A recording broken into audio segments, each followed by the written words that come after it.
আনন্দ নাই বিশাল আনন্দ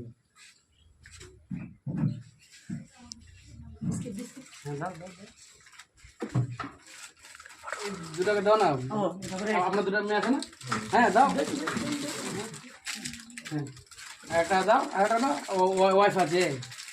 আছে কি না হ্যাঁ তোমার কেউ আছে কটা আছে বলো এখন একাই বাড়িতে নেই শ্বশুর বাড়িতে আছে ঠিক আছে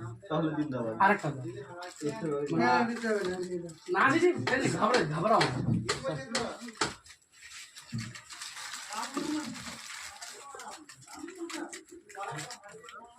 নিজের মনে বললাম হ্যাঁ না ঠিক আছে আর ওখানে দুজন আছে বাবু দিয়ে দাও একটা ম্যাম আছে ম্যাম আছে নাকি কালারওয়ালা দিদি হ্যাঁ এই এরকম নিয়ে যাও যদি বলে কেন এরকম হ্যাঁ